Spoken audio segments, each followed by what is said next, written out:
हो लवकरच चालले आज कामाले. हो ना. ते कसं आहे माहिती आहे का, ते मुंगसाजी महाराजाची पुण्यतिथी आहे ना, त्याच्यानंतर धामणगावची यात्रा आहे, तर ते सरपंच त्यांच्या घरचे सगळे चालले. तर एक तर काल हार्वेस्टरनं गहू काढला, ते गव्हाचा ढीक तसाच आहे. ते पण पोते किती भरायचे राहिले. आता ते पोते भर लागते. ते माणसं येऊ आले म्हणा, येऊ राहिले म्हणा. पण ते सरपंच म्हणे तुम्ही हजर राहतो म्हणे वा तिथं पोते किती भरताना घरी आणेपर्यंत. बरं मी काय म्हणतो, ते आपल्या गावातून ऑटो पण चालले, लय जण चालली यात्रेले. तू लेकराला घेऊन जाशील तर जातो ना मग. तुमचं काम जर लवकर आटपत असेल तर मग दुपारून जाऊ ना आपण सोबतच. नाही हो, काम कायचं ते दिवसभर पुरते. कारण ते तेवढे ते पोते भरणं आणणं ते सगळं. कारण आता सरपंच आल्याशिवाय मला तिथून हालता येते का. तुम्ही जा मस्त यात्रा गित्रा करा. ते काल तो अजून पैसे दिले ना, ते घेऊन जा तू खर्चाले. काय आणायचं असेल तर आणजो, लेकराला काही घेऊन दे. पाल काय पाहायला भेटते मस्त तुम्हाला. हो ते बरोबर आहे, पण तुम्ही असते तर बरं झालं असतं. जाऊ दे आता. आणखी ते रामनवमीला बी आहे म्हणते ना यात्रा, मग त्यावेळेस जाता येते. मग दर्शनही होते चांगलं, सोबत सोबत जाता येते ना नंतर आपण. हे आज मला बी ते कसं माहिती का, ते गजानन महाराजाचं पारायण चालू आहे ना, ते पारायण आज करून घ्यायचं आहे. मागे कबूल केलं होतं ना, ते करून घ्या म्हटलं. हो आज गुरुवार आहे नाही का तुझा, उपासही असेल तुले. जाऊ दे मग. उन्हात आणखी तिकडे जाशील ते यात्रेत, उपास आणि त्यात ते उन्हात फिरून फिरून तब्येतही व्हायची. जाऊ दे मग, आपण रामनवमी जाऊ मग मस्त बरोबर. पुण्यतिथीचं दर्शन होईल म्हटलं. का तुमचं तरी माय जर नाही झालं तर तुमचं दर्शन होईल म्हटलं. पण तू नाही म्हणतं तर राहू दे. दर्शन काय, मी इथूनच हात जोडते. जाऊ आपण एखाद्या नंतर मधात जाता वाटले शिकपरी एखाद्या मंगळवारी जाता येते. मस्त दर्शन आले, मस्त निवांत दर्शन होते. आज गुरुवार आहे तर मला बी ते कसं आहे माहिती का, ते पूजा मांडा आणि ते पोती वाचा त्यातच लय टाइम जाते ना. ते गजानन महाराजाची पारायण ते पूर्ण करून घेतो ना आज. आज पोती वाचायची आहे म्हणलं गजानन महाराजाची. तर मी काय म्हणतोय, ते आज शेवटचा गुरुवार आहे, आज जरा म्हटलं 4-5 लेकरं जीव घालाव, म्हणजे मग पारायण आपलं पूर्ण होऊन जाते. हे आता आपल्या गावात तर काही ब्राह्मण नाहीच, म्हटलं आपल्या त्या निंबीच्या महाराजाला सांगावं जेवाले. निंबीच्या महाराज आले का. बरं मग फोन लावा लागेल त्याले. फोन लावून पाहतो थांब, आहे का ती घरी आहेत का काय.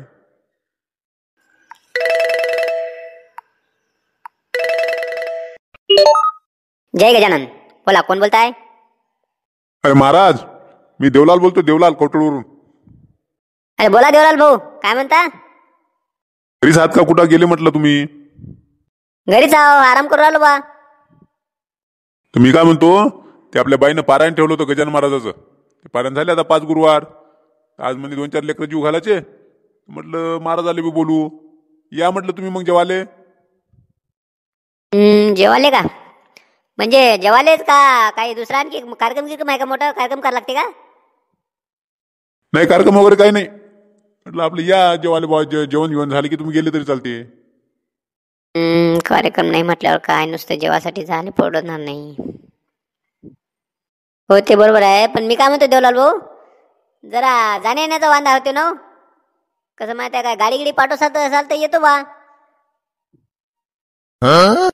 सांगा आता, महाराजाला जेवायला बोलावलं तर मग त्याला डायरेक्ट स्पेशल गाडी पाठवा. आता नाणी आले गाडी, परत नेऊन सोडाले गाडी. गाडी मागायची तरी कोणाची. एक तर आपल्या घरी गाडी नाही. पोरं सोरं बी काय धामणगावले गेले असेल यात्रेले, त्याची काय आता भेटते. महाराज कोणाच्या तरी गाडीवर बसून या ना तिथून, का आता जवळच आहे. कोण जाताना पाहता येते वाटल्यास. कोणाची तरी गाडी असली तर, नाही तर नसली तर पाय ऑटो गिटोत बसून देईल ना तुम्हाला. ऑटोत नाही राजो, किती गर्दी राहते. दाबू दाबू सवारी आणते, त्यात गुदमटल्यासारखं होते. गाडी गेली एखादी नाही का तुमच्या ओळखीची असेल तर पाठवा ना गाडी. मोटरसायकल पाठवा ना, मोटरसायकलवर बसून येता येते, नाही तर त्याच गाडीनं आणून सोडतील ते. नाही ना, हे पोरं सोरं बी गेले आता धामणगावले लेकरं गाड्या वगैरे घेऊन. आता कोणाची गाडी भेटते म्हणून म्हटलं या, म्हटलं तुम्ही भेटली कोणाची गाडी तर. असं म्हणता. मी काय म्हणतो, घ्या ना आटपून. गावातले 4-5 लेकरं सांगितले म्हणता ना, जाऊ द्या मग, जाऊ द्या मग. काय जेवासाठी नुसते यायला पडत नाही. बरं ठीक आहे, ठेवतो मग.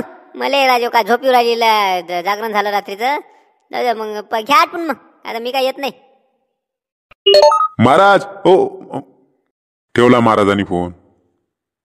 काय म्हणते महाराज, गाडी पाठवा म्हणते. हो ना, आता एवढ्या मानाने आपण त्याला बोलावलं तर यायला नाही पाहिजे का ते. त्याच्या घरी बी गाडी आहे ना, तर त्याला माहित आहे आपली गाडी जर नेली तर आपल्या गाडीत आपल्याला पेट्रोल टाकावं लागते. म्हणून ते गाडी पाठवा म्हणते. नुसतं जेवायला यायला पोटते का म्हणते. ना कसं आहे माहिती का, हे म्हटलं एखादा ब्राह्मण जेवला तर जरा आपल्याला समाधान वाटते. त्यांना काही दक्षिणा दिली असते ना, आपण 51 रुपये 101 रुपये देऊन दिले असते पेट्रोल गिट्रोल टाकाले. जाऊ दे आता, नाही म्हटलं त्याला काही इलाज आहे. एक काम कर तू, लेकरं जीव घाल, जाऊ दे. आपल्या समाधानाने जीव घातले का नाही काही नसते होत. महाराजच जेव्हा महाराज म्हणून जीव घाल लेकरायले. बरं ठीक है, तसं करते मग. अरे देवलाल भाऊ, क्या हुआ? अभी तक कट्टे वट्टे भरे नहीं? वो सरपंच जी बोले कि कट्टे वट्टे भर के तैयार है बोले, वो गाड़ी लेके जाओ बोले, गोडाउन में लेके आने का बोले. वो भरते ना, अभी भरते. वो हमारे आदमी आने वाले 2-3, वो आए नहीं. हो ना, लेकिन वो मैं टेम्पो वेम्पो लेके आया ना. बुलाओ बोला, जल्दी बुलाओ बोला उनको. बुलाओ जल्दी से भरो, तो मेरे को भी जाने का है, मंगरूल जाने का है ना. बुलाने का काम ही नहीं, वो देखो आ रहे. अभी कुछ टेंशन मत, तुम बैठो दो थोड़ी देर. आधे घंटे में तो सब कट्टे वट्टे भर के सब तैयार कर देते. हो देवलाल भाऊ, तुळशीराम काका, ते राहिले 2-3 कट्टे लवकर फटाफट शिवून घ्या. ते काय ते गाडीवाला लय घाई करू राहिला ना. रे काशीनाथ पटवर. क्या यार देवलाल भाऊ, मानना पड़ेगा यार तुम्हारे आदमियों को यार. आधे घंटे में सब कट्टे सब रेडी कर दिए. चलो डालो फटाफट.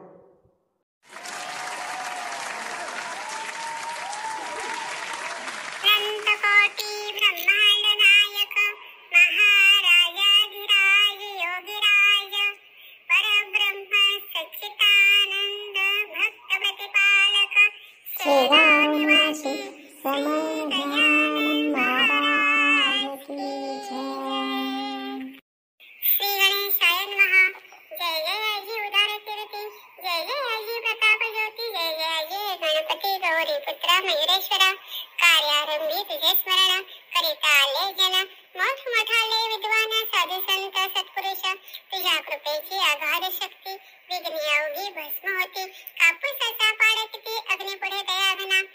गुरु गजानना, लक्षक तुझी भक्त जना, निर्गुण तुझी महात्मा तू, सगुण रूपात गजानन तू, देह तू परिस देह तू, देहासून देहातळीत तू, माग वैद्य सप्तमी दिनी, शेगावात प्रगटोनी.